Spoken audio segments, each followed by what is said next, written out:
Welcome to Question Time. On tonight's panel, Vaughan Gething, the Welsh Government's Minister for Health and Social Services and a member of the Senate since 2011. Leader of the Welsh Conservatives, a post he holds for the second time, having already been leader for 7 years until 2018, Andrew RT Davies. Adam Price, a former MP elected to the Senedd in 2016 and for the past 2 years the leader of Plaid Cymru. Joining us down the line, former Brexit MEP, independent peer and founder of the free speech organisation the Academy of Ideas, Claire Fox. And here to keep an eye on the scrum, renowned international rugby referee, now retired, and campaigner for LGBT equality, Nigel Owens.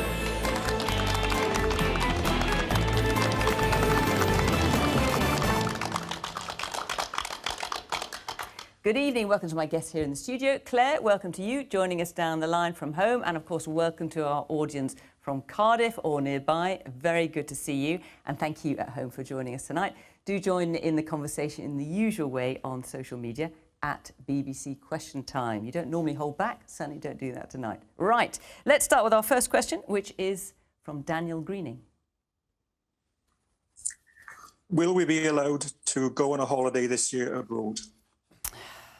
Will we, Vaughan? I think it's impossible to say, is the honest truth. And that's part of the difficulty that we still face now. For all the progress we've made, and it's the hard-won sacrifices that the people of Wales has meant we're in a position where coronavirus rates are now under 40 and 100,000.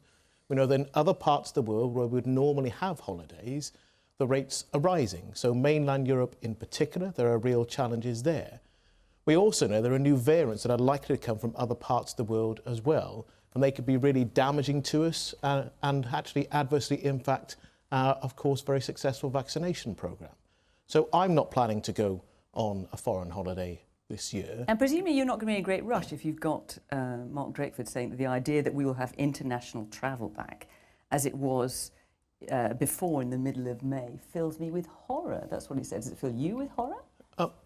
Well, I had to make choices, and I've had to make choices all through this crisis, of course, and I made choices to change the rules on travel, on testing, while there were planes in the air coming back from Zante in particular. And that's because of the evidence that international travel was re-importing coronavirus into Wales, when actually, remember that last summer we had rates down as low as 2 and 100,000. So we saw coronavirus come into the UK largely because of the February half term over a year ago. We saw rates increase again at the end of the summer, significantly because of international travel as well. So, you know, I think that international travel in the way that we were used to before, and frankly, I'm one of those people who enjoyed going to different parts of the world, but I still think for the great majority of us, that's going to be put off for some time to come, because the risks of coronavirus being reintroduced with all the harm it's caused economically, mental health, as well as the physical health crisis, I think they're too great a risk. But we'll have to see what happens in this country and, of course, in the rest of the world. So it's not sounding fantastically likely for the summer, I think, from that. Claire? I think that we have to ask how we think the vaccine has worked. I mean, I think it's been brilliant success, hasn't it? And consequently, we should be safe. We should be protected. We should be in a position where if we go on holiday, we're not going to re-import coronavirus. That's not the way it works. We have got a situation where, fantastically, we are now largely as a society not at the same risks because of the vaccine situation. And consequently, I think, you know, to accept the draconian measure of a government, for example, banning you from leaving your own country is something that we should be very sceptical about.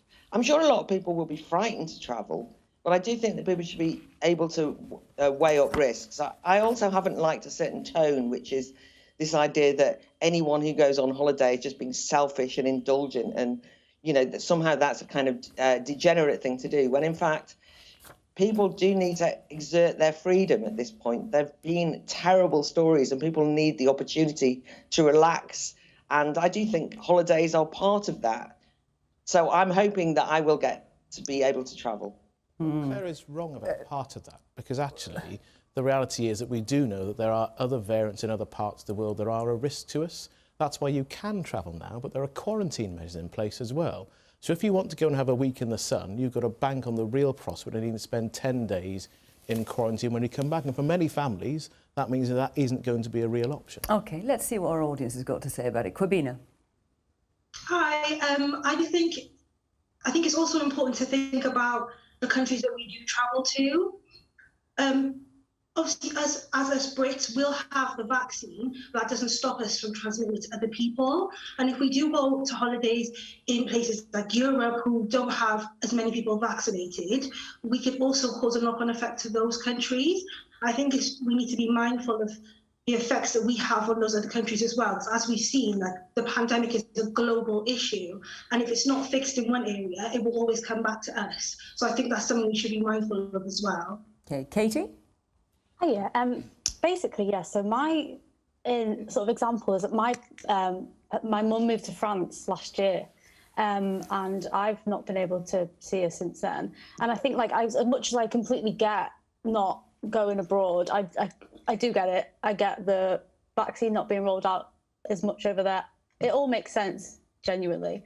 But I think it's like, if there was a better way that it was handled when people were coming into the country initially, or even now, like, should we not have come up with some kind of better system by now, a year in, so that we know that when people are coming in, like, even like I've been to France sort of like last summer, and I came back and I got the train home from London, and no one called me for 10 days. I stayed in my house for 10 days, of course I did, but no one would have known if I had or not. And it's like stuff like that, I kind of think it's like, if that was a better system in place in that sense, you might be able to travel more if there was a stricter with system, you everything think? else coming together with the vaccine and everything like that, then it should effectively equal a better system by now, should it not? Ian? Yeah, hello. It would be nice for somebody to tell us what we have to do to achieve the freedoms that we had before. They keep on about it needs to be low, it needs to be down. Do we need to be like New Zealand and Australia? Every time they get an infection, it just shuts down. To me, that can't continue to happen. New Zealand and Australia have to eventually open up, and you can guarantee that they're going to get some sort of infection in there. And you can't go along hoping that it's just going to disappear, because it's not. And you've got to go back to some sort of normality, and we need to be told when that, or what we need to achieve to get to that point. I mean, Nigel, with the vaccination programme, which has gone so well in the UK, the promised sunlit uplands always just seem to be just that bit out of reach, don't they? Yeah, it does. I think you've got to sort of put people's safety and health first at the forefront of thinking. You know, I think most people would love to go away on holidays, but have you made any plans? No, I haven't. No, and I wouldn't make any plans. You know, I'd be following the guidelines, what we are told, because I think it's crucially important that there's no point us in the situation we have. It's been very, very difficult year for many people, for many different reasons, and all the hard work has gone in by everybody involved in getting to the stage where we are today, in getting the vaccines out, getting people vaccinated, bringing the numbers down. And we have to be very, very careful we don't do anything to undo all that important work. So we need to listen to the experts and follow the advice on it. And look, I'm the same as everybody else. You know, the sooner things can get back to normal, the better it is for everybody. But I think we need to be very, very sensible in the way that we do that. And we have to really sort of listen from the people that know best about it, and follow the guidelines that are in place to do that, I think. Andrew? Yeah, I think going back to the question that Daniel put, this year, are we likely to be able to travel? I'd like to think that there is that hope that we can travel at some point this year. But we have to be led by the data, we have to be led by the science on this. We got the report, or should I say the UK government have this report coming now about the 5th or 6th of April. That's going to inform the decision of opening up on May the 17th. So that's a big day, that is, to understand exactly what the science is telling us. But I do build on the point that I think Katie made the point about having the systems in place to deal with the situation we face. And I think that's really important. We're going to have to learn to live with COVID. It's not going to disappear. But I do find it as a politician hugely frustrating when I put the telly on and I see advertising on there, advertising to go to Turkey, to go to Australia. The other night was on television. Or what about coming to Wales? Well, I think staycation is going to be the big market. I think everyone. And do you think English English or Scottish or Northern Irish tourists should be welcomed here in Wales? I very much hope so, as long as the conditions are suitable and allow for that, because actually it'll boom business to come to the best part of the United Kingdom. And that's what we need to be doing, is promoting this as a golden opportunity for the staycation market here in Wales. But going back to the point that Daniel was making about travelling, I do hope that we get to a situation where we can travel at some point in this year. So we've got a few more hands up here. Andy. I personally think there's an opportunity to sort of suspend holidaying abroad and boost the British economy and the Welsh economy by holidaying locally, as Andrew just said. And I think that's hugely important, not to risk transmission coming in from abroad. But I do think there's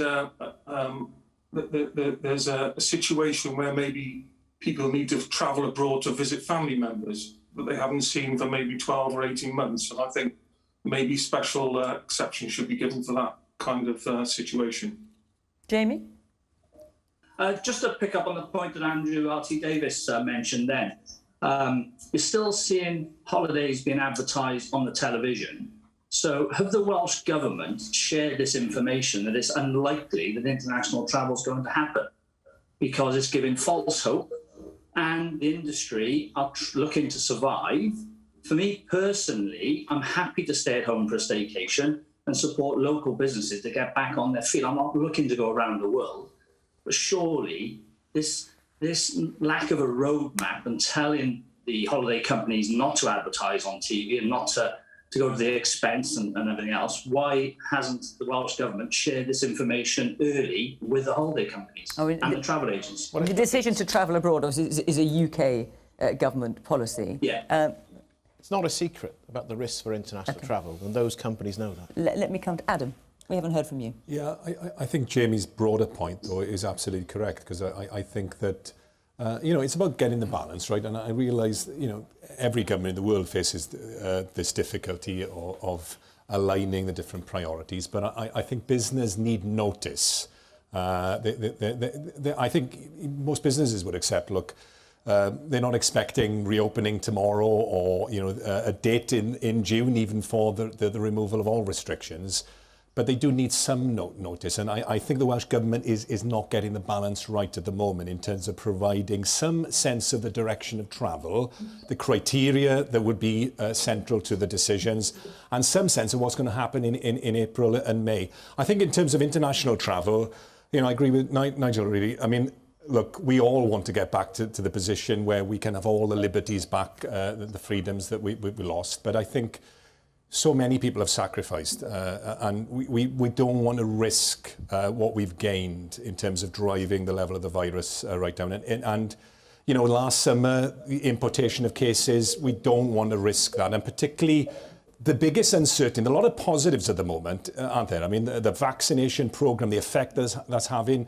even the weather is in favour of us now. So the wind is in our sails a little bit, but the one area of deepest uncertainty is about these variants of concern as they're described, and which of course have some degree of immunity to the effect of the vaccine. And that's the one area where I think that's a flashing red sign. Let's hold off, let's be cautious so that we don't endanger the gains that we've managed to achieve so far. OK, Claire, you wanted to come back in. I just wanted to clarify. I mean, we keep being told, we have to follow the data, not the dates. But actually, the data is well ahead of where we thought it would be. We're told that we should listen to the experts. And in fact, the experts have stressed that the different variants from different countries, there's kind of like this idea of a foreign variant versus a domestic. There's going to be variants on a virus like this, homegrown or foreign. You don't want to kind of get into a kind of xenophobic anti-foreign point here. And that actually what's different, Adam, as just mentioned last summer, is that we have the vaccination. And that means that, largely speaking, the threat of the different variants are not as severe at all.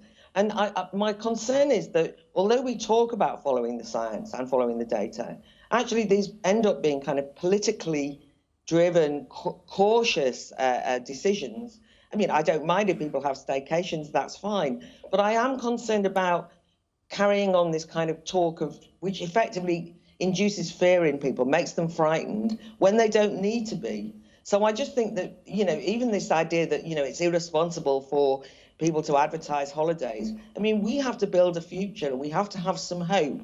And we have a tourism industry, and that tourism industry is not based on staycations alone. So and that's jobs, by the way, that's important.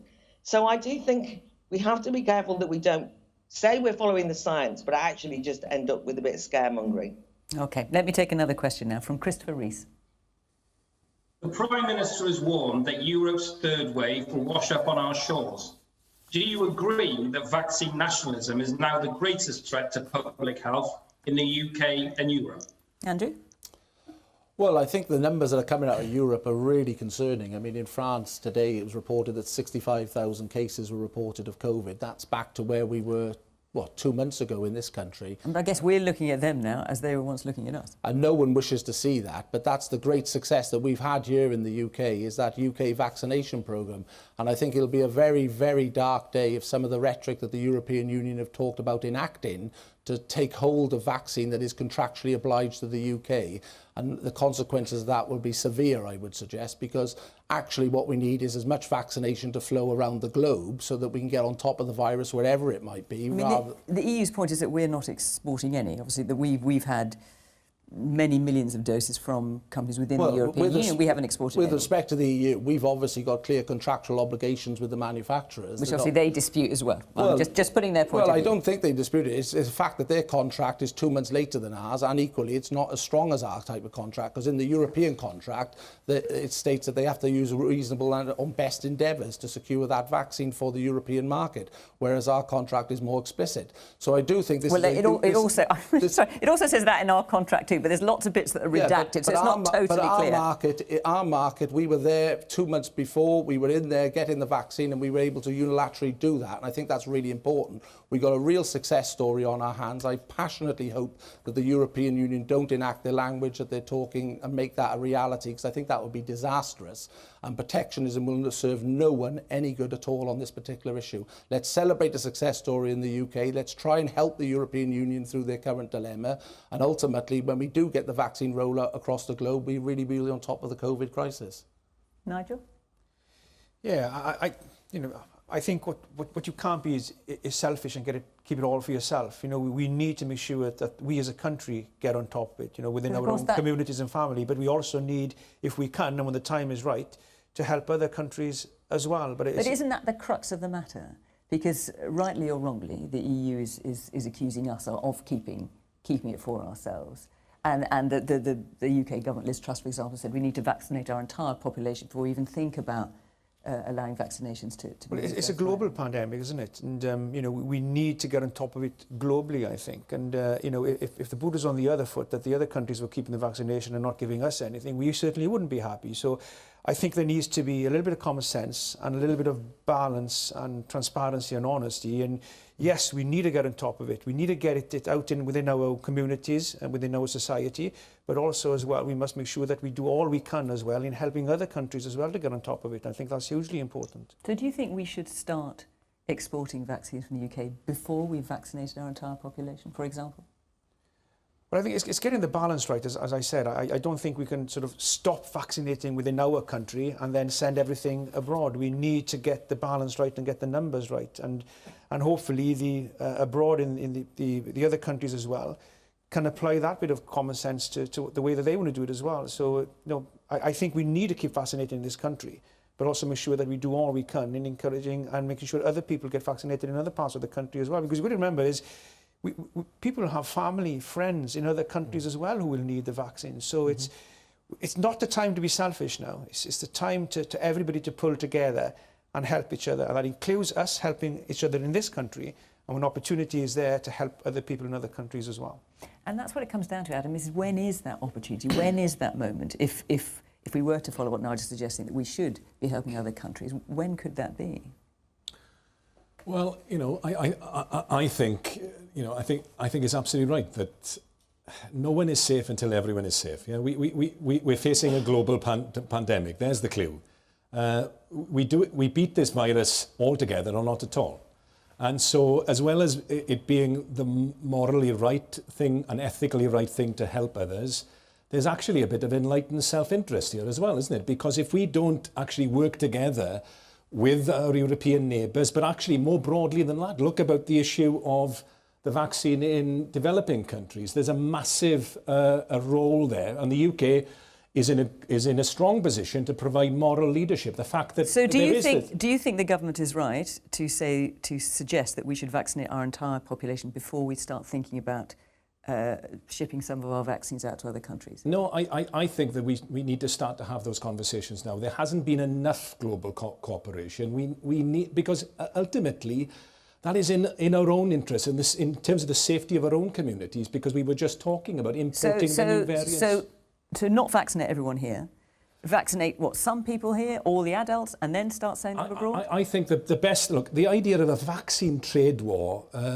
is the most depressing thing I've heard after the last difficult 12 months. And the best thing that happened last night was the EU and the UK saying, look, let's work together. Let's work together and let that be part of having global cooperation, because that's what we need. We're only going to beat this virus if everyone works together. That's the approach that we've got to take. Can I just bring the point in, though, which is really important as well? Europe aren't helping themselves when you've got the comments of President Macron and Angela Merkel. Ultimately, the AstraZeneca vaccine is a good, solid vaccine that will help us in the fight against this COVID crisis.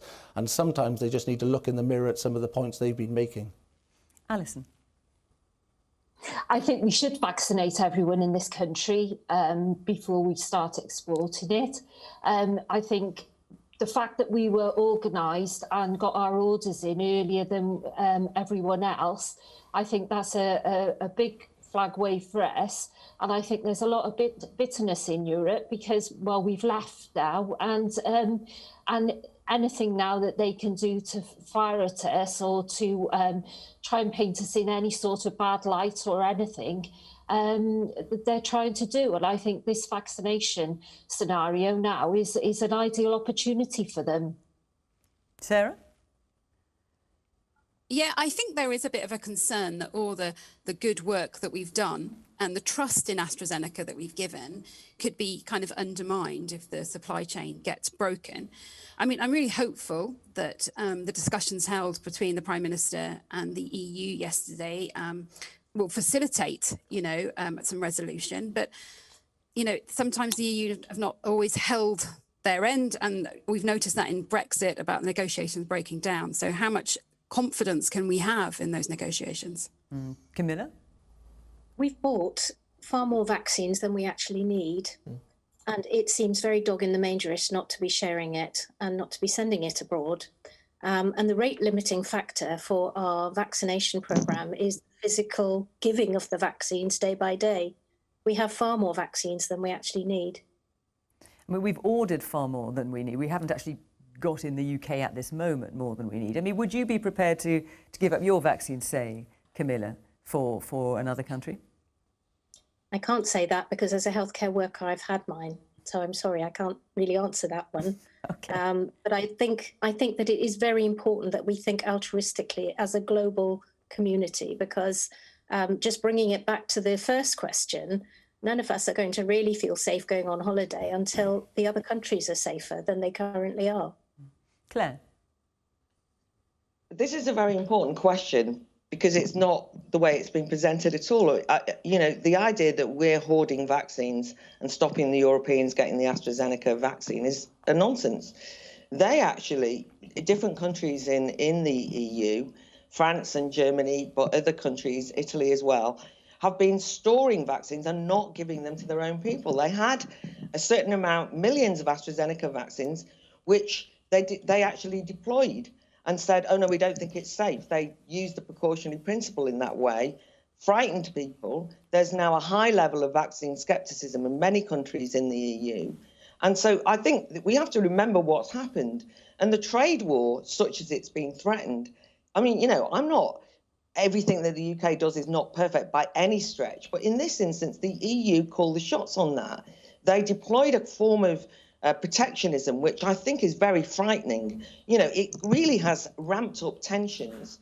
The other thing we have to bear in mind is AstraZeneca and the Oxford scientists who developed it specifically made sure that AstraZeneca was a cheap vaccine that could be used by all parts of the world all over the place. I mean, if we did have any spare, by the way, I would want to give it to those countries a lot poorer than those in the European Union, as it happens. But it's also the case that that is a cheap vaccine. And the UK has actually invested huge amounts of money in helping vaccine rollout around the world. So there's this presentation that is just topsy-turvy, that somehow, you know, England's greedily sitting on all these vaccines, when actually Ursula von der Leyen has been irresponsible in the extreme, and the European Commission, in making political hay of a health situation. And actually, it's the people in Europe, in the different European countries, that I feel most sorry for, in France and in Germany, where the vaccination take-up is very low and where they didn't use those vaccines. And that seems to me to be tragic, but not, we shouldn't rewrite this story in a way that makes it seem as though this is kind of greedy England sitting on, greedy UK sitting on, greedy Wales sitting on excess vaccines. That's just not what's the reality of the situation. Well, the question, Vaughan, is do you agree that vaccine nationalism is now the greatest threat to public health in the UK and Europe? No, I don't, but I think everyone just needs to take a step back and calm down. I think the rhetoric for some of the comments and the commentary around this is really unhelpful for all of us. From lots of different sides, actually, I think. I think it's been some of the European leadership I don't think has been helpful. Some of the comments from this side I don't think have helped that either. What we do have is a situation where we have ordered more than enough to vaccinate the UK. The reality is we're going to vaccinate our population, but we also need to see the balance that Nigel's referred to about how we have a balance in helping other parts of the world, Europe and others. And in Europe, now that there's clear acceptance on the safety and efficacy of AstraZeneca, they need to get on with vaccinating people with the vaccines they've got. And lots of this is about a commercial dispute between the European Union and the vaccine companies. And it's about us not muddying the waters and making it more difficult. And do you think here in the UK we should vaccinate our own population first before we start exporting vaccines? Yeah, I think that's the reality of what we're going to do. Because that is what we're going to do? Yes, because we've got contracts and supplies that are coming in. We've a real success story here in Wales. Every UK nation can be proud of its own vaccination programme. It's just a matter of fact that we have done even better than other UK countries. We're going faster than elsewhere. That's a real matter of pride. And we're going to finish the job with the vaccines we've got. But I fully expect that there will be help from the UK to other parts of the world. But everyone just needs to calm down, because members of the public rowing in and saying it's the Europeans, it's the Brits, well, I just think that's really unhelpful. It's about getting supplies to all parts of the world as quickly as possible. And I have conversations with Conservative ministers about this. People are my opponents politically, but we have grown-up conversations. And I speak with the vaccine companies themselves as well. So it's about how quickly we can all go to make us all safe. In fairness, the rhetoric is being dialed up on the continent of Europe. Twice now they've come back with various measures. I want to see the vaccine programme be a success on Europe as well, but we're not the people sending military police into factories to seize vaccines, like the Italians did the other day. That is dialing up the dial way too loud. What we've got to work together. I haven't heard UK government ministers threatening any action in retaliation to what the European Union have done. Actually, I think there has been some unhelpful commentary from some parts of the UK government. I think you'll find the Foreign Secretary hasn't been wonderfully helpful with all of his comments. I also think we're talking about people respecting Like what in particular, Vaughan, are you referring to? People respecting international obligations and international agreements that are made is not somewhere the UK comes with entirely clean hands. So hang on, you've just said that Dominic Raab's made unhelpful comments. What are you referring to in particular? I think when he's been talking about comments about the situation with Europe, and it's the tone of what's said, and it's the tone that matters and all. That's why everyone needs to take a step back and calm down, because actually we've got a real success story on our hands with effective vaccines being produced. We're going really quickly in Wales and the rest of the UK, and that's what we all need to focus on. The Foreign Secretary referred to the EU acting like a dictatorship. I mean, you know, if that isn't inflammatory language, then what is? It doesn't help anyone talking like that. They should stop acting like a dictatorship then. Oh, here we go again. And you see, and that's the problem. If that's the discourse we have, that helps no one. And that will make people frightened. That is scaremongering. That's really unhelpful. It's in all of our interests to go as quickly as possible. OK, no, we've heard you've made that point. All the vaccines are safe and effective, and let's get on with it. OK. Talking about let's get on with it, we've got another question here from Craig Davis. Hi. Right. It's today been announced that NHS staff in Scotland will get a 4% pay rise that will be backdated to December 2020 to recognise the hard work they've done during this crisis. What should Wales do? So this was announced yesterday in Scotland. Adam, a 4% pay rise for NHS staff in Wales? I think we should match them. You know, that's the least that our NHS staff deserve. And, you know, if we don't give NHS staff, you know, a significant real terms increase in pay after everything that's happened in the last 12 months, what does it say about what we are as a society? We clapped them. Well, now is to turn that respect and support into something real. And you know what? We've actually seen a real terms cut in pay of NHS staff going back over 10 years. That's why we're facing a problem in terms of recruitment and retention. People are burnt out. And, you know, part of that pay isn't the only thing we need to do. But by the way, we need to have more staff in the NHS. We need to have 1,000 doctors, 4,000 extra nurses. But pay is part of saying as a society, we value you. And I think well done the Scottish Government for showing up the Conservatives what they are, offering a real terms pay cut to our NHS staff. And we in Wales should at least follow Scotland's lead. And that's what I will do as a Plaid Cymru First Minister. Andrew, I assume you don't agree with that and you think 1% is plenty? I noticed Adam's just given a pay cut from his first offer, which was 12%, because when I was on a programme with him recently, he was saying that they should have 12%. As someone who comes from a family who's got midwives, GPs, cystic fibrosis specialist nurses involved, I believe we should be rewarding our dedicated NHS workers and carers to the full value that we possibly can as a country. That's why we so what does that mean in practice? That's why we have a pay review system, independent of government, that makes these types of recommendations. And I think it is really important for retention that pay review body looks at all the evidence and delivers a real increase to our workers in the NHS who've tirelessly worked and been those bridges of compassion to families in this really difficult crisis. But a real increase will be more, I'm sorry to interrupt, but a real increase will be more than 1% because we know inflation is going to be over there. So you don't support the 1% If I was then? First Minister in Wales, I would deliver whatever recommendation came out of the pay review board, because that's the appropriate mechanism to decide the pays and terms and conditions of our NHS staff. But 1% wouldn't be enough by your definition. I don't believe it would be enough, no. And that's why I'd be making a stronger recommendation to the pay review body. But I wouldn't be going arbitrarily around with numbers that I know weren't sustainable over the period. And as I said, when I was on a programme with Adam Price recently, he was talking about 12% pay rise. He's now got to 4%. No. I said we should at least match the Scottish Government. I know what I said. It was only a few moments ago. We should at least match what the Scottish Government had done. Yes, the RCN is quite strongly making a compelling case for a 12.5% increase because we've had that level of cut in real terms over the last 10 years. But at least do what the Scottish Government has done, and let's aim to do more, because absolutely we rely on these people and we've clapped them. And what we've seen from the Conservative government is they are refusing to actually turn that into real support. No, I wouldn't be a First Minister who jump on any bandwagon that goes along, Adam Price. I would listen to the evidence and make the pay recommendations stick here in Wales, that we could value our workers wherever they are, in the health sector or the care sector, and not jump on the bandwagon.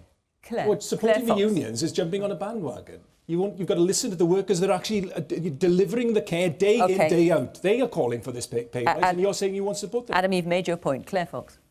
Adam, just even to reply to that quick point, there's an awful lot of workers in Wales who don't work in the NHS, and an awful lot of them would want a pay rise. An awful lot of them would want to have some pay and some guaranteed employment.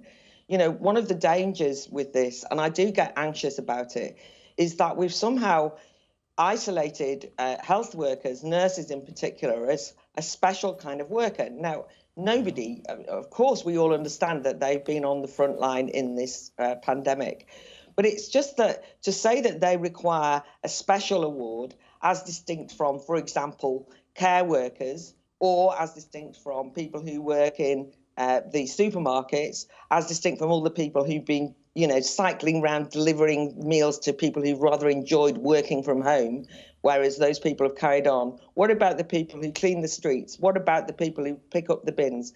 There's a whole range of people who deserve a pay rise. And it's also the case that for millions of people, they haven't even been able to avail themselves of furlough. People who run their own businesses, freelancers and so on, have been absolutely destitute and forgotten in the whole of this. So what I think we need to do, because I do think there does end up being this thing about saying, I want to say and associate myself with the nurses because that will show how virtuous I am. You isolate them as a special group, but it's quite divisive.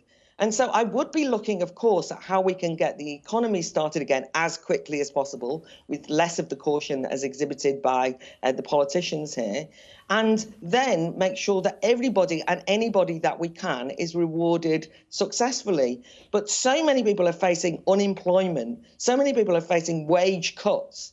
To just say it's only the nurses that we should consider. I mean, remember that furlough staff have basically had a 20% pay cut, and lots of them are going to face losing their jobs. And according to the politicians in Wales, if you work in tourism, you can forget it. You're not going to have a job. What about them?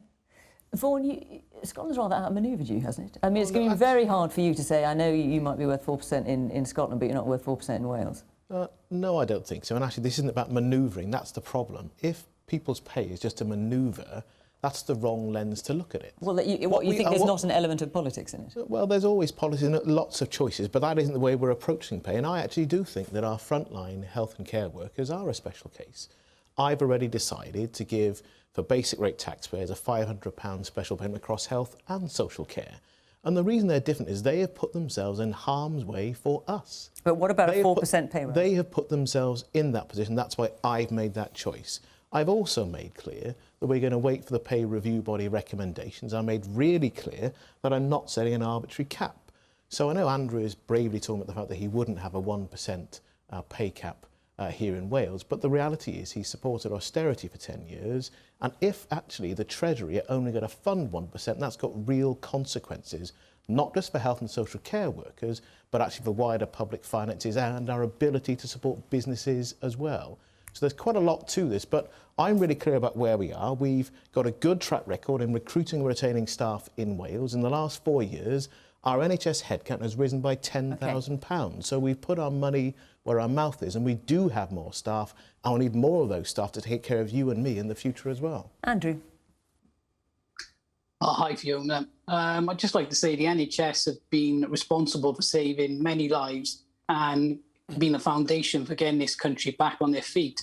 So I think we definitely should be matching 4%. Even more, I think this government's found money for everything else. Why not find the money for these people on the front line? Alan? As somebody who has experienced the NHS in Wales, who helped my son before COVID, I'd just like to say that they deserve a lot more than what this country is giving them at the present. Clapping them and just saying that they're great, they deserve a lot more for what they actually do. And do you think they should be made a special case? Claire's making the point that they shouldn't.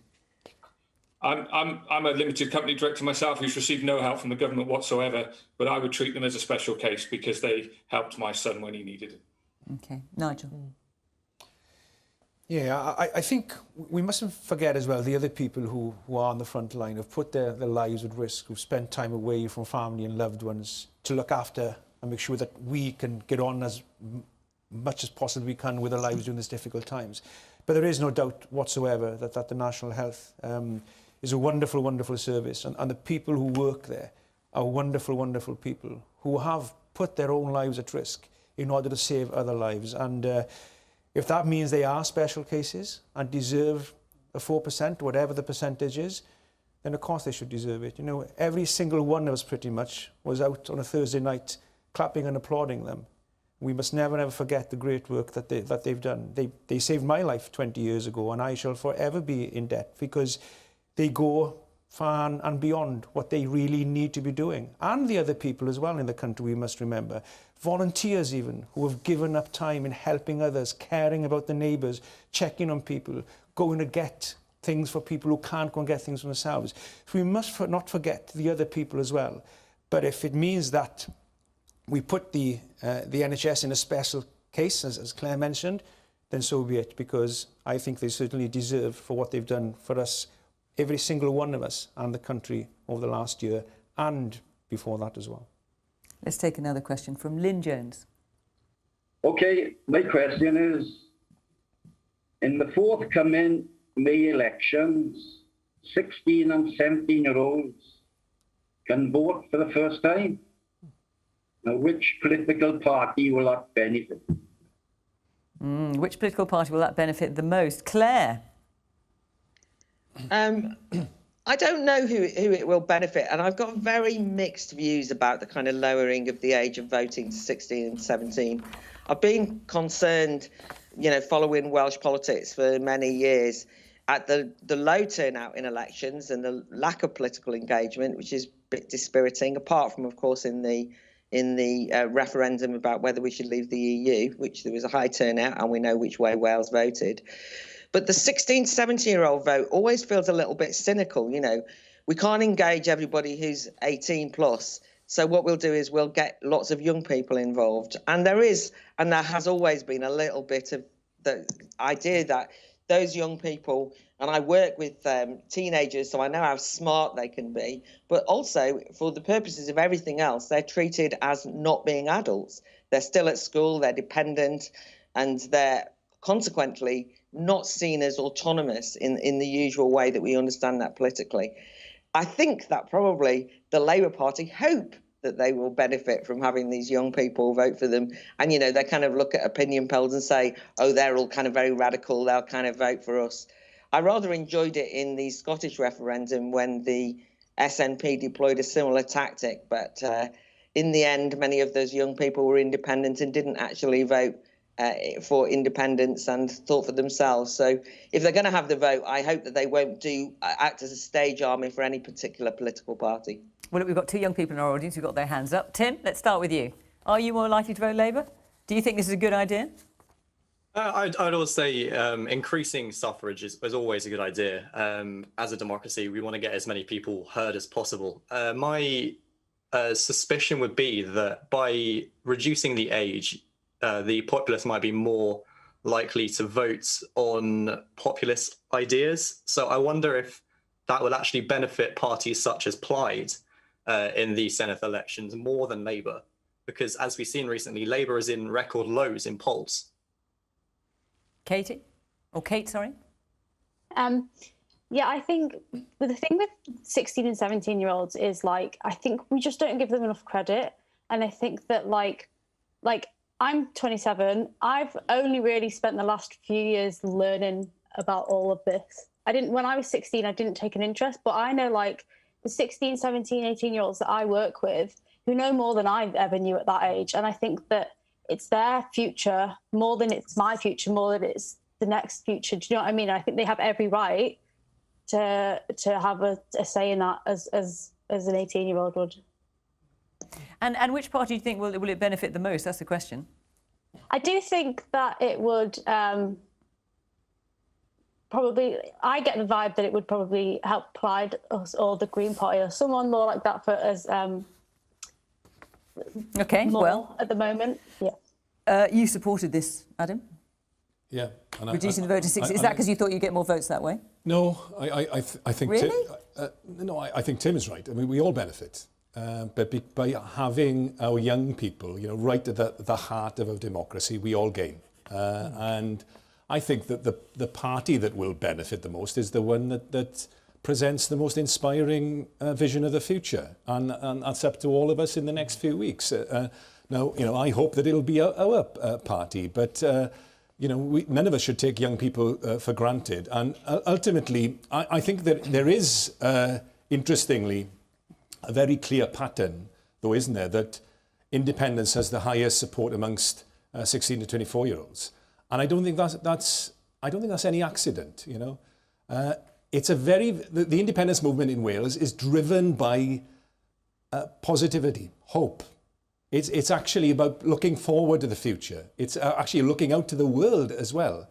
And I think that's a message that really appeals to young people thinking about the Wales that we're going to build. And, you know, coming out of this pandemic, we're all thinking, aren't we? We don't want to go back to the way that Wales was. You know, what kind of world and what kind of Wales do we want to build? And that's really at the heart of the independence message. Why it's appealing to young people. And obviously, Plaid Cymru are the only major party that is offering an independence referendum.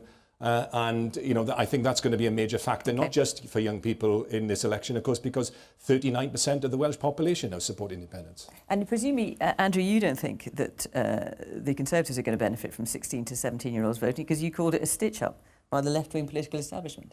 Well, ultimately, we deal with the franchise we've got on the election. But this is not the franchise you wanted. Well, I didn't believe in votes at 16 to 17. I voted to keep it at 18 because I believe that was a sensible age to bring the franchise in and the voters to vote at that age. So is it going to be a bit tricky for you to appeal to them now? No, I'd hope not. We have an exciting and forward-looking manifesto. I don't think people will want constitutional carnage that an independence referendum will have. I don't think they want their government focused. I don't. Well, that was part of the manifesto and people voted for it. But what I'm saying to you is that people at this election will look at the manifestos and think, do we need more constitutional chaos by having an independence referendum, or do we come out positively from the COVID crisis, deal with the environmental challenges that we've got as well, and the franchise will be the franchise. The third point that Claire made is that all of us as politicians from the Assembly and wider society need to work to get better engagement across the whole of Wales, because regrettably only about 40-45% of the electorate engage with Assembly elections, as opposed to the general election in Wales, which is 70-75%. So there is a big turn-off when it comes to Welsh parliamentary elections, regrettably. Is it a turn-off for UK? You've got your hand up. I'd just like to say that I think the young people are our future, and I sincerely hope that whatever government the young people choose, that they are going to be determined to put mental health and well-being as an investment at the forefront of services, because our young people have suffered during this pandemic and there is a crisis in mental health services. I recently tragically lost my own sister to a gaping hole in services, and I think in Wales, whatever the young people who are at the heart of decisions, that we should be building services around those people to support us, because they will be ultimately the carers and the engineers, and they will be the builders of the future, and the NHS staff. And whoever the young people pick, I hope that they can see that they are deserving of a government that the framework is built for their well-being, that's physical and mental health. You know, and I sincerely hope that that is taken seriously by all parties. Ian?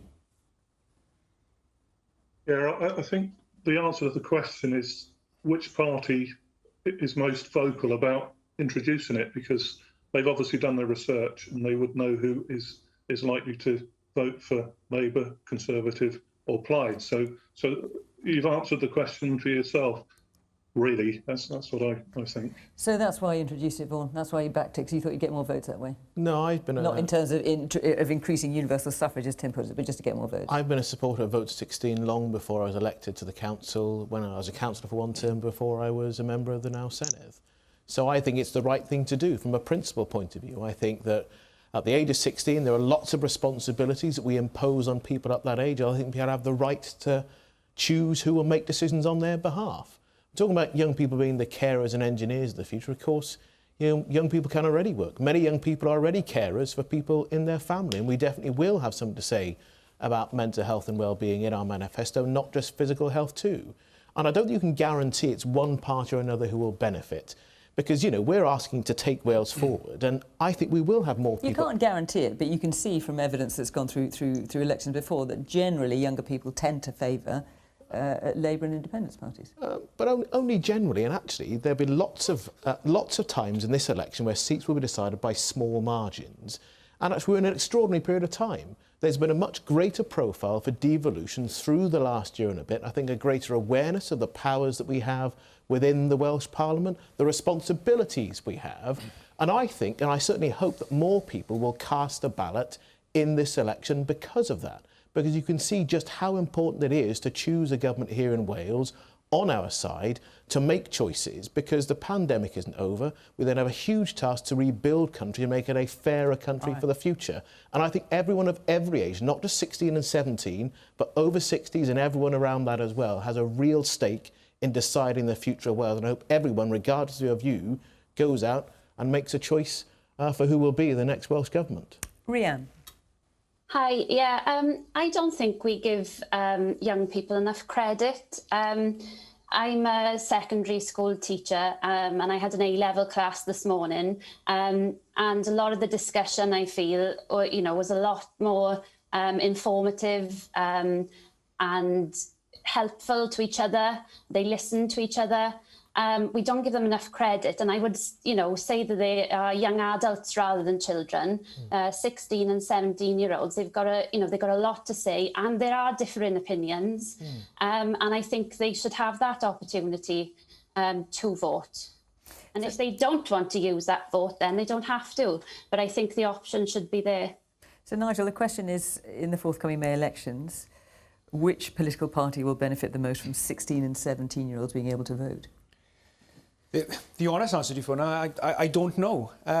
I just hope that all the leaders of all the parties will be very honest and upfront in their policies, honest and upfront with young people who at 16, 17 years of age are heavily influenced at that age.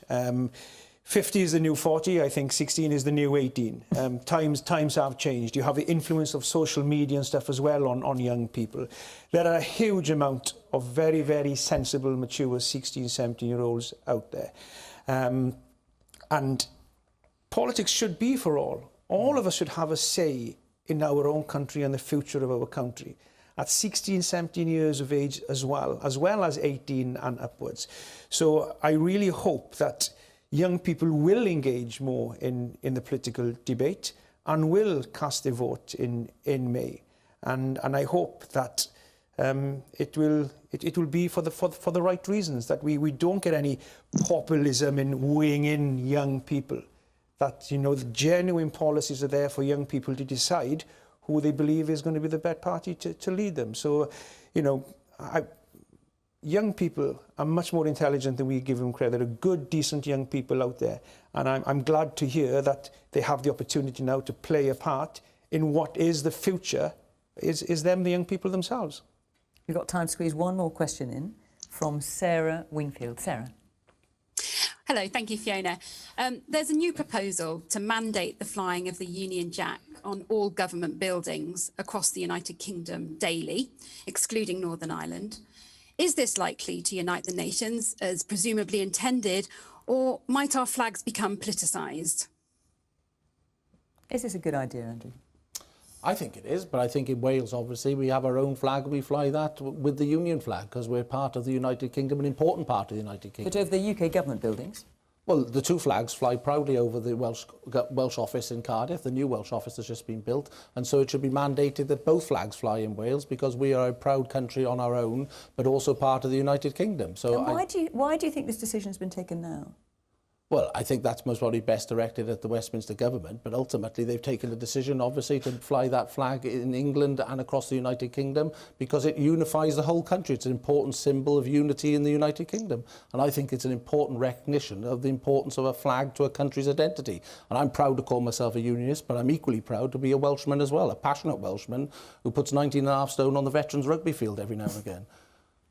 Well, you're laughing at that idea, not at the 19.5 stone, I hasten to add, but the idea of it being flying the Union Jack. Look, it's an attempt to be part of this attempt to have culture wars. And there's a danger you get too upset about this when actually we already have the Welsh flag and the Union Jack flying over the Welsh Government building. I'm proud to be Welsh and British and proud of my Zambian heritage as well. But I actually think that for politicians, it's not so much having a row about flags, but about the future of the country. You know, if we fly the flag over all local council buildings or not, we'll have a row about it, but will it change anybody's life? I don't think it will. But the Labour leader I'm much more interested in what we get to do to transform people's lives, to build our country for the better in the future. But the First Minister said that he said this month the UK is over and a new union should be crafted. Is that why you don't welcome a Union Jack? No, like I said, I'm proud to be Welsh and British. I'm proud of my Zambian heritage. We have the flag flying over Welsh Government buildings, the Union Jack, and we have the Welsh flag as well. There isn't a contradiction in that. And Mark Drakeford's comments aren't about the flag, they're about how the UK works, recognising that power is held in different parts of the UK. And just having a UK government making all the choices when people don't agree with each other isn't the right way forward. It's about remaking the union. It's a voluntary association of the four nations. I think we're all better off, the four countries of the UK together, but we need to have a way for the union to work in the future. Otherwise, the danger is we'll end up dividing the UK and we'll see it fall apart. Now, that isn't what I want to see, but I want to see Wales be able to make our own decisions in a whole range of areas that are already here in the Welsh Parliament, and that's what people are going to vote on at the start of May. Sarah, you asked this question. What's your view? Well, whilst I understand the intention of seeking unity through using the Union Jack for the UK in a whole, I think there's a risk of anything which is forced can sometimes have a corresponding resistance, which could undermine the original intention. I think there's a better way to maybe win hearts and minds. There's a risk that flags can become tokenistic rather than the celebration of nationhood and perhaps a sense of belonging. I just think there's a danger of the Union Jack being, which, you know, should symbolise unity, kind of becoming a political football. So, Claire? I've never been much of a flag waver, but when I was in Brussels as an MEP, the officials came round and snatched all the little mini Union Jacks that were in front of the Brexit Party MEPs and confiscated them, said they weren't allowed, and said that you shouldn't have symbols of nationalism. And I was surrounded in a European Parliament with the European flag everywhere we looked, and everyone had mini European flags, you know, kind of the blue with the stars.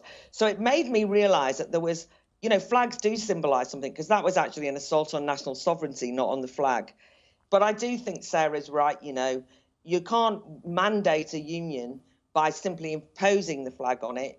I, however, do worry about the Welsh Labour in particular flirting with Welsh nationalism, accommodating to it in a way that I found very unhelpful recently, and not winning the arguments for the United Kingdom. And I do think that the union does count for something democratically.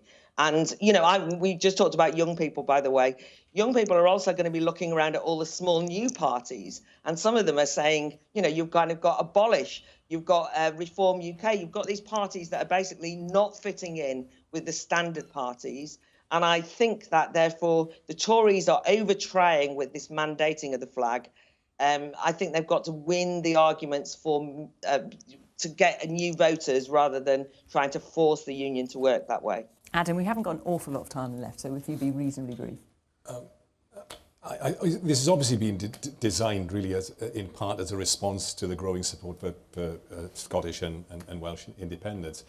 It might have the opposite effect in Wales because, I mean, there is no more potent symbol of Wales's invisibility within this union than the Union Jack, because we're the only home nation that isn't represented on it. And, you know, therein lies a deep truth about how we are treated as a nation within this unequal United Kingdom. But you're not represented on it because Wales and England were part of the same country at that point. Yeah, an union that we didn't get to vote on, by the way. But then, therein lies the experience, I think, of Wales. We saw it with the furlough, didn't we, in the Firebreak. The Welsh Government asked for that for the furlough to be extended.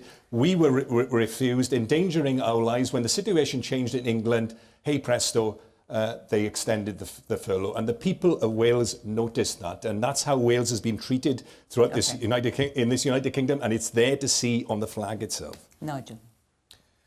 When you referee out in Italy and Rome, they have the Italian flag, wherever they're playing against, and then in the middle, always on the stadium, they put up the match flag of the referee. And the Welsh flag, the Welsh dragon, was always hanging there when I was refereeing. And I was so proud looking up at that. I don't think you should mandate the flag on anybody. You have to understand that within Wales, there are people who want to fly the Union Jack. There are people who are proud to be British. There are the people who don't feel they're proud to be British. And I think it's wrong to mandate the flag on people. I think it should be an individual choice. Or even on UK government buildings. Well, and it's if it's a government building, then it's into the policy of that government, or the people within that building should have the right to choose. So I wouldn't be too much hung up about the Union Jack or not flying, or the Welsh Union Jack flying or not on a government building, because you know, if you force issues on people, then you're going to have people rebel against it. And I'm very proud to see the Welsh flag flying wherever it flies. OK, Nigel. Well, our time is up, so we must end on that note. Thank you very much to the panel for coming along this evening. Claire, thank you for joining us down the line. Appreciate your presence very much. Of course, thank you to our audience from Cardiff and thereabouts. Very good to have you here.